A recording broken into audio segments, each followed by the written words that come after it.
pangalan. Diyos, dalangin namin na patuloy niyo po kaming samahan, patuloy niyo po kaming gabayan, O Diyos.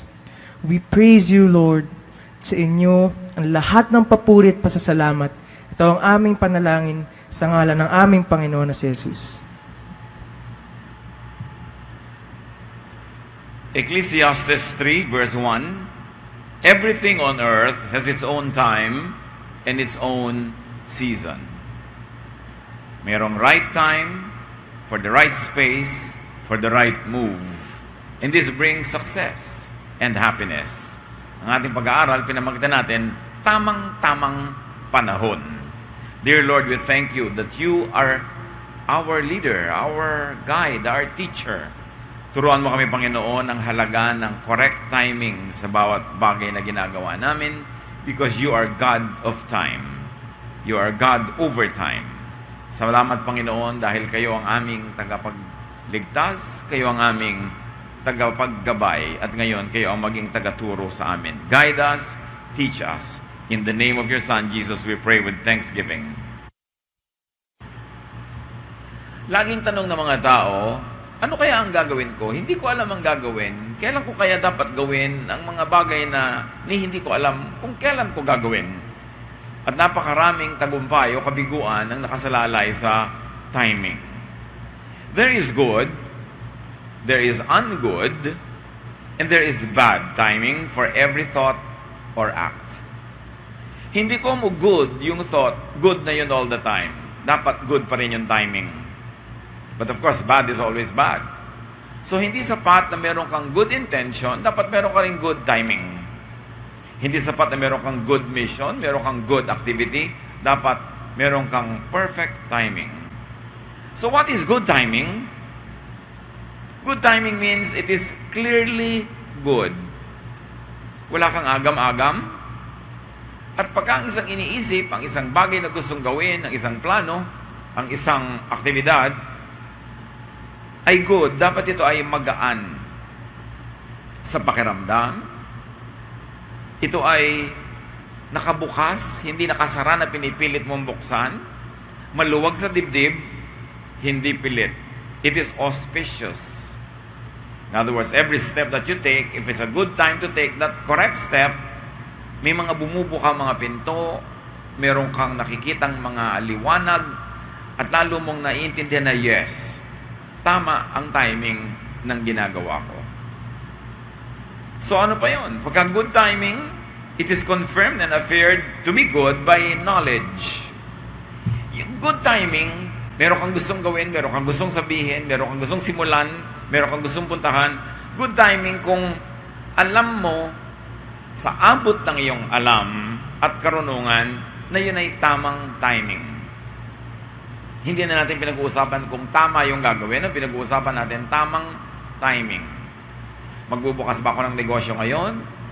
Ibubunyag ko na ba ang aking lihim? Pagsasabihan ko na ba yung isang tao? May ipagtatapat ba ako sa kanya? Papagalitan ko ba siya? Susuyuin ko ba siya ngayon? Didisiplinahin ko ba? Tama ba ang timing ko? Proverbs 14:8, why is a clever person wise? Because he knows what to do. And if I may add, when to do it. Why is a stupid person foolish? Because he only thinks he knows, but he actually doesn't. There is a big gap between the wise and the foolish. And for you to be wise, you should know that you are not wise. But those who think they are wise are the foolish ones. It takes a certain folly to think that you are right and always right. Pagka may mag-a-apply sa trabaho at tatanungin ko siya, alam mo ba ang trabaho? Kayang-kaya mo ba yung gawin? Pag ang sagot, kayang-kaya ko, alam na alam ko, mas hindi ko tatanggapin yun. Mas magdududa pa ako doon. Kesa sa sisikapin ko po, sa abot ng aking makakaya, gagawin ko. Kasi ang nakakaduda yung taong alam niya. Kasi kadalasan yun ang taong bulag. Yun ang taong nakasara ang isip. Yung alam na alam niya. Hindi mo na maturuan, hindi mo na mapaalalahanan, hindi mo ma-correct. Kasi alam niya. Kadalasan, yun ang taong mali. Pero yung taong tentative about her or his correctness, laging nagtatanong, nakikinig sa payo, yun pa ang pwedeng pagtiwalaan. So good timing is confirmed and affirmed by inner conviction. Pagka meron kang gustong gawin, good timing ba kung one, sa abot ng iyong alam, good yon. At number two, sa puso mo, sa kalooban mo, komportable kang gawin yon sa oras na yon. There should be inner conviction. Why? Because the Spirit intercedes with sighs too deep for human words. May mga hindi alam ang isip, hindi naaabot ng karunungan na espiritu lang ang nakakaramdam. Kaya malaking factor ang pakiramdam. Ano ba ang pakiramdam mo? Especially kung ang pakiramdam na ito ay hinahasa, laging nakasubmit to God's will, nakababad sa salita ng Diyos, mas nagiging kapani-paniwala yung nararamdaman ng iyong kalooban. John 12:27, now my soul is troubled, and what should I say? Father, save me from this hour? No, it is for this reason that I have come to this hour. So meron siyang agam-agam, meron siyang mga iniisip, pero sa kalooban niya, alam niya na yun ang tama, yun ang kalooban ng Diyos, kaya nagiging buo sa kanyang loob na gawin sa oras na yun ang dapat niyang gawin. Good timing is confirmed and affirmed by outward events and factors.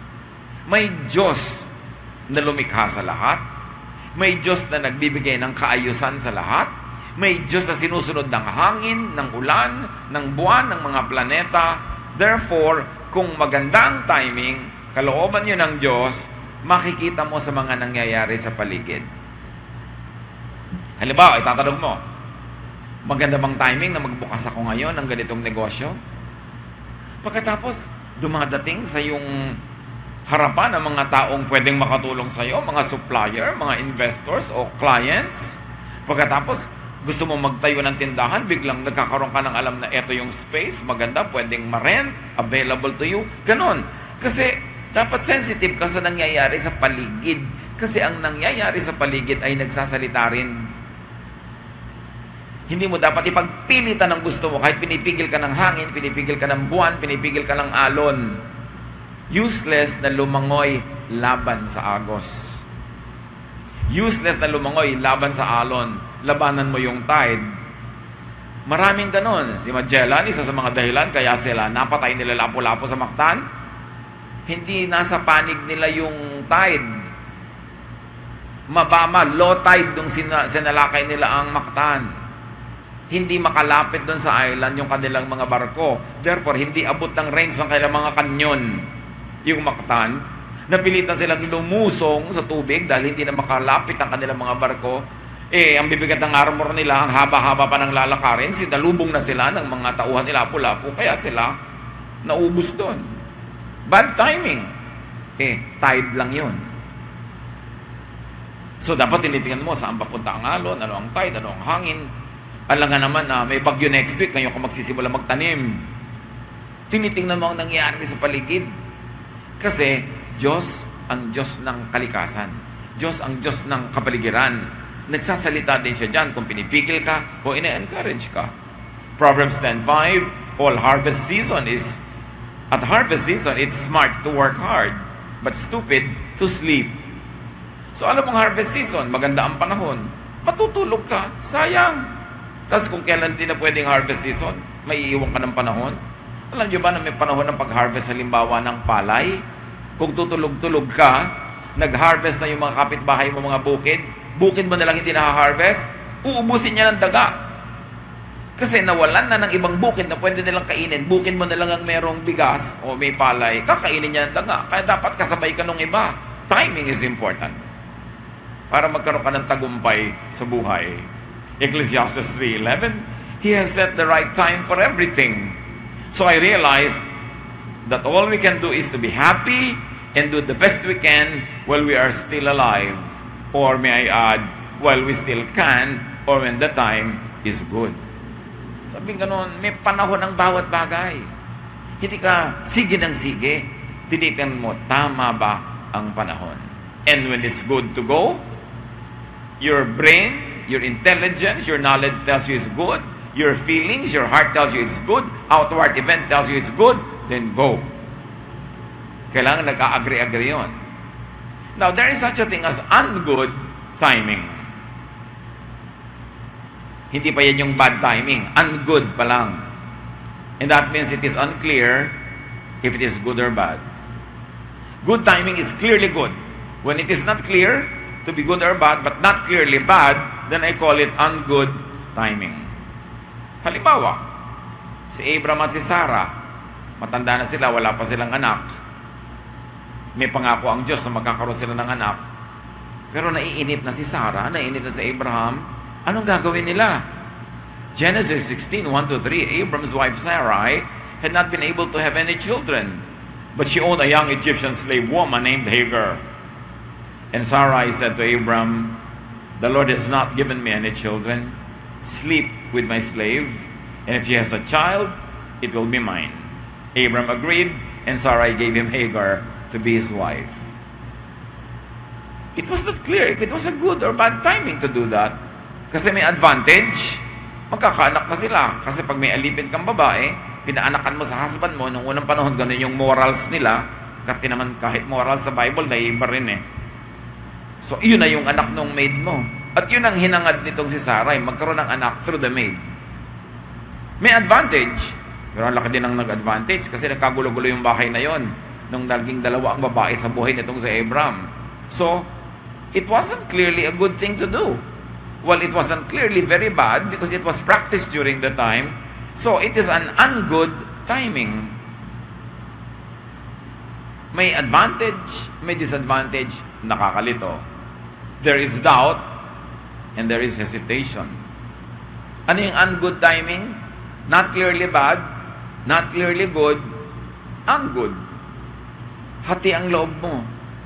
Nagdadalawang isip ka. Ngayon na ba ako mag-a-abroad? Ang anak ko ay 1-year-old pa lang? Baka lumaki to na hindi ako kakilala. O hihintayin ko ba na mag-grade 6 na siya, kilala na niya ako, pero saan naman ako kukuha ng pang-enroll niya from grade 1 to 6? Not clear. Therefore, it's an ungood time because it is not clear. Nagdadalawang loob ka, tulad ni Pilate. Hinatulan niya si Jesus sa mapako sa krus, pero hindi naman siya sure sa ginagawa niya eh. Matthew 27:24, Pilate saw that there was nothing he could do and that the people were starting to riot.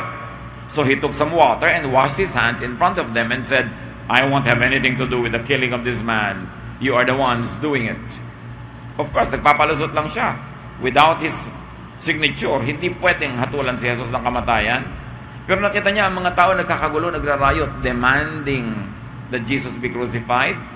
Yun ang problema sa timing. Pag may parang threat, merong deadline. Mahirap yung may deadline. Katulad ng mga tao para magrarayot na. Deadline na to, kailangang kumilos na. Pero alam niya na hindi tama ang gagawin niya because in the legal mind of Pilate and Roman law, walang offense si Jesus that was worthy of the crucifixion that he suffered from. Pero ginawa pa rin niya. May doubt siya, may hesitation. It was a very ungood timing. Ngayon, ano ang bad timing? That which is clearly bad. Nagyagyara-gyara doon sa isang probinsya, ngayon ka pa pupunta. Clearly, it's a bad timing.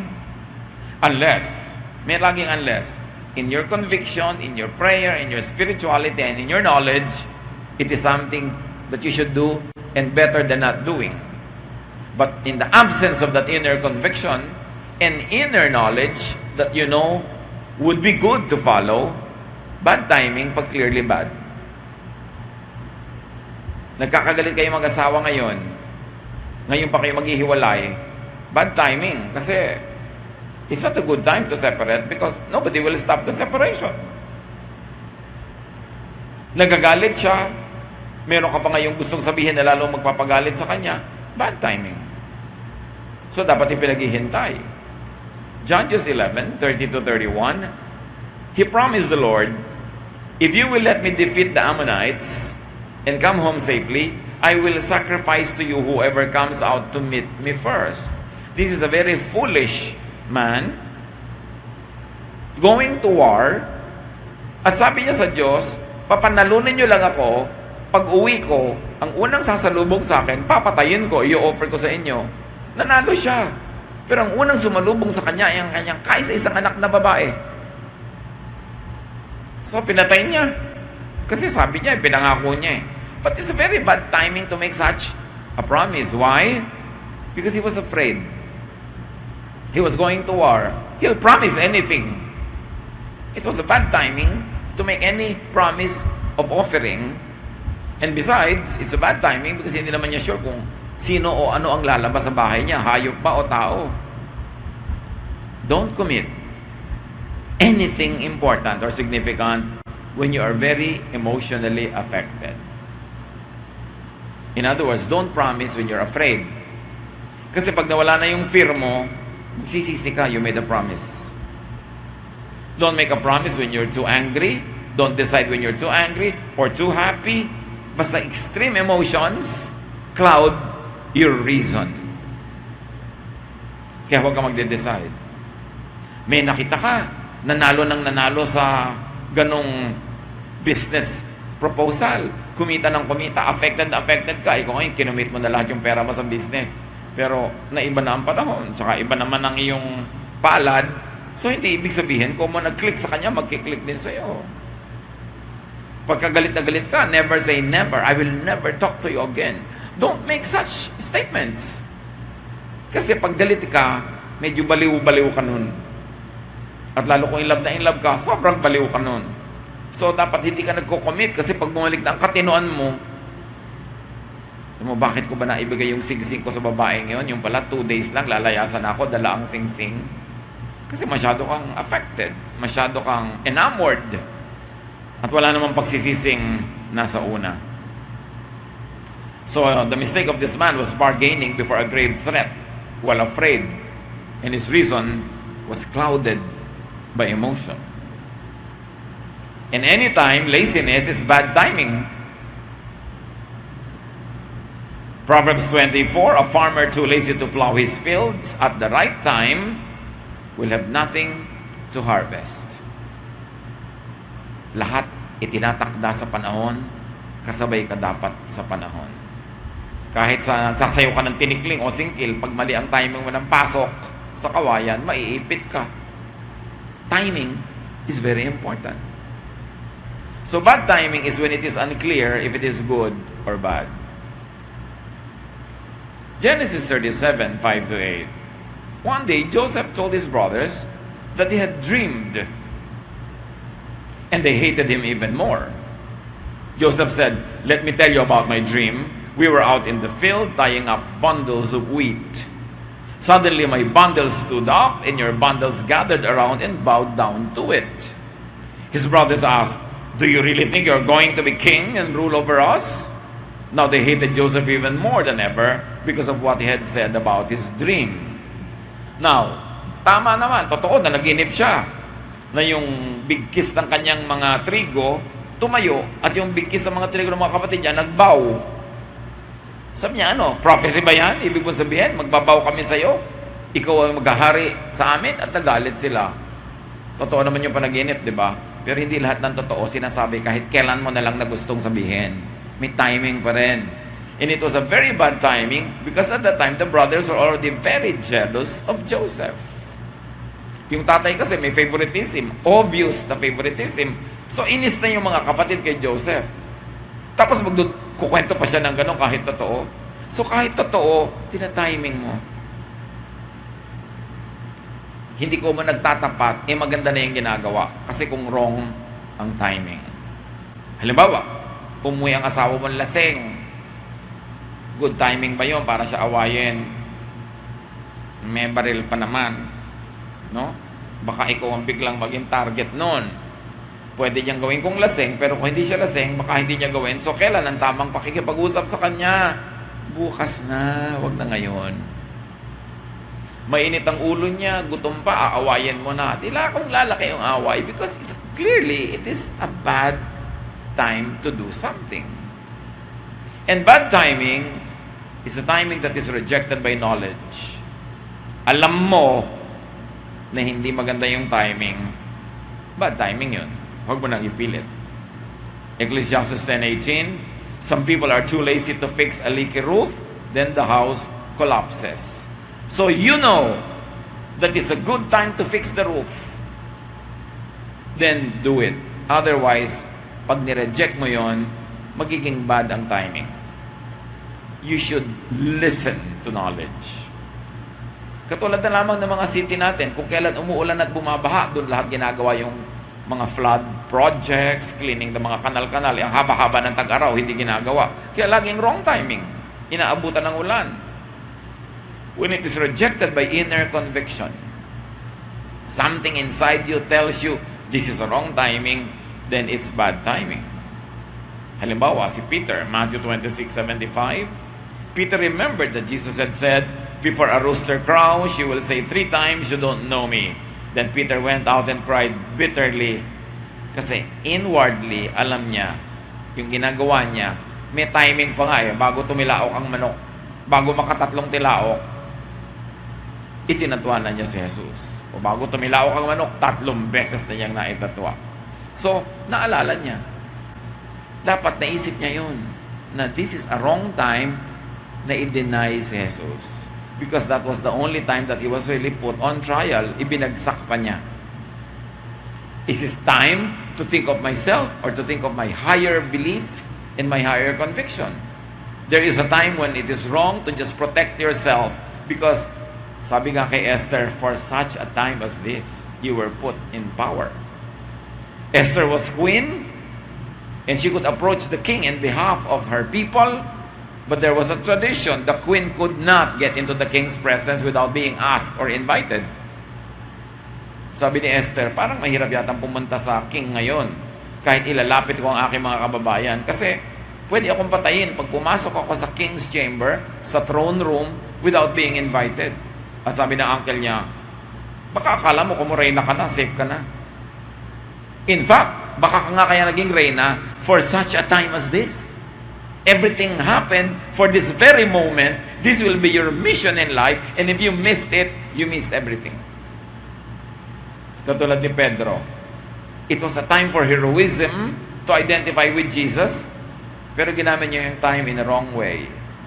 He tried to save his skin and denied his relationship with Jesus.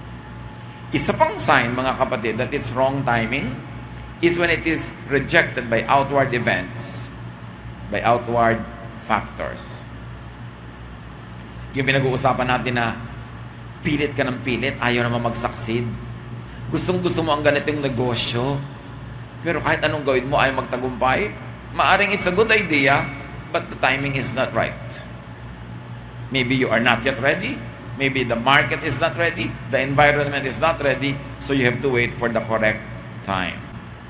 Matthew 27:3, Judas had betrayed Jesus, but when he learned that Jesus had been sentenced to death, he was sorry for what he had done.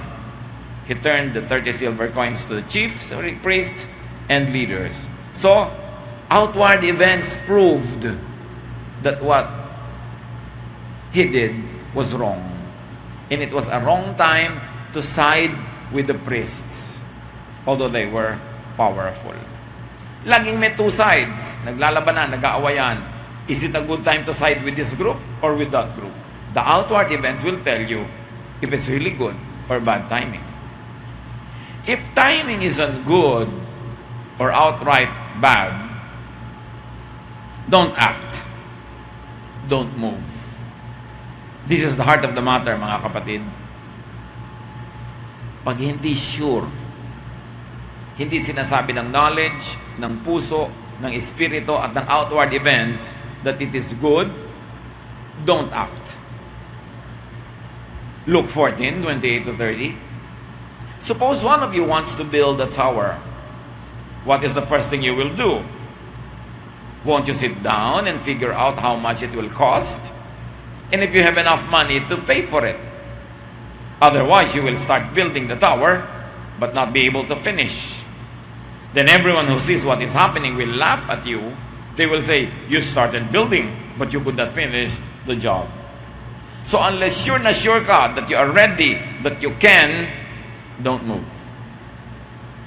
Huwag isugal, huwag ipagsapalaran, lalong-lalo kung malaking puhunan, lalong-lalo kung ang iyong karangalan, ang iyong pangalan, Hindi basta-basta yan itinataya-taya sa pagsusugal sa mga bagay na di ka tiyak. Kasi pag nagsimula ka, kasi hindi mo naman matapos, mas lugi kang umatras. Halimbawa, hindi ka sure, papasok sa street na ito, kung ito yung street na tama, it's better to stop there at the junction, ask for directions, research, rather than go ahead, tapos babalik ka lang pala dahil dead end. Especially, time is of the essence. Pag napakahalaga ng oras, bawat sandaling nawawala dahil babalik ka dahil mali, lugi ka. Mas disadvantageous mag-repair ng nasira mo dahil hindi mo naman alam gawin, ginagawa mo. So, alamin mo muna bago ka sumigi. Kaysa kung ano-ano pinagagagawa mo, sumabog lalo, nawasak lalo, mas malaki ang damage. When the timing is on good or bad, wait. Wait. Sinabi sa Bible, be still and know that I am God. Sa paghihintay mo, hindi ka humaharurot agad, hindi mo inuunahan ng Diyos, doon mo mapapatunayan at makikilala kung sino ang Diyos, na ang Diyos ay kumikilos. Pag may nagtatanong sa akin, may ang laki-laki ko bang problema, may choices ako, A, B, o C na gagawin. Alin po bang gagawin ko? Malinaw ba sa'yo kung anong mangyayari pag A o B o C? Hindi po. Then wala ka muna dapat gawin. Huwag mong gawing trial and error ang buhay mo. Wait. Mga kapatid, makinig kayo. Maraming bagay ang umayos na lutas nang hindi mo pinapakialaman. Naghintay ka lang. Then, inaayos ng Diyos. Inaayos niya ang sarili niya ng sitwasyon. Because when He did, creation or the natural process or things reveal, do, and accomplish the good. Creation was created by our good God. Everything that God creates is good. And things that God created are on automatic. Like, nabitawan ko ang isang bagay, hindi ko kailangang isipin na malalaglag siya. Hindi niya kailangang isipin malalaglag siya. Automatic na yung gravity. Inilagay na yun ng Diyos eh. Pag may tubig, mag-evaporate, magko-condense, pagkatapos, babagsak uli, magiging ulan, mag-evaporate uli. It's on automatic. Hindi mo kailangan pakialaman ng water cycle para ma-recycle ang tubig sa planeta. Because since the world was created, not one drop of water left it or entered it. Everything was recycled. Hayaan mo lang yung mga halaman at mga tao na magkasama, hihinga ang tao ng oxygen, hihingahin yon ng halaman, bubuga ang halaman ng carbon dioxide, or baligtad. Pero ibig sabihin, naghihingahan ka at yung halaman at yung tao, aandar yung kusa. Nagkasugat ka, unless you're very, very sick, gagaling yun mag-isa. Huwag mo lang dumihan, huwag mo lang pagurin, huwag mo lang bulatlatin, aayos yun. Umaayos ang lahat. Lalo't hindi mo alam kung anong gagawin, edi dapat huwag kang gumawa ng anuman dahil baka may mapakialaman ka, magmali lang yan. Wait and see that the Lord is good. And it will fix itself. Ngayon, iba yung alam mo na ang dapat mong gawin. Alam mo ang tamang gawin. Gawin mo na. Pero yung wala kang alam, mga kapatid, huwag kayong gumawa ng anuman. Hintayin nyo that nature, the universe will move and fix itself. Romans 1:20. Ever since God created the world, His invisible qualities, both His eternal power and His divine nature, have been clearly seen. They are perceived in the things that God has made, so people have no excuse at all. So ganun, lahat ng ginawa ng Diyos, makikilala mo ang Diyos pag umaandar lahat ang ginawa niya. And the less you interfere with it, the better at times. Remember, move only when it is clearly good to move. When it is ungood or when it is bad to move, don't move. And let nature take its course. Because nature unfolds. The waves, the tides, the seasons. So you stay still and know that God works. May mga imposible. Halimbawa, gusto kong palayasin itong pinsan ko sa bahay namin dahil masyadong palamunin, dahil masyadong pabigat, nakakainis, pero magagalit ito, magagalit yung nanay niya sa akin, at tiya ko, magkakagulo ang mga pamilya namin, pero gusto-gusto ko siyang umalis sa bahay namin, pero pag pinalayas ko siya ngayon, may advantage. Mawawala siya dito sa paligid ko, pero ang daming disadvantages. Ano kaya ang gagawin ko? Huwag ka munang gumawa ng anuman. For all you know, biglang nag-abroad yung pinsan mo, o kaya biglang nagpunta kung saan, o sumakabilang buhay. Hindi mo alam kung ano mangyayari. Pero huwag kang gagawa ng isang bagay na alam mo pag ginawa mo ang daming mga negative effects. Kahit gusto mo yung kaisa-isang positive fruit nun, wait. Because life will find a way of correcting itself. Isa sa mga pinakamahirap gawin yan, to wait.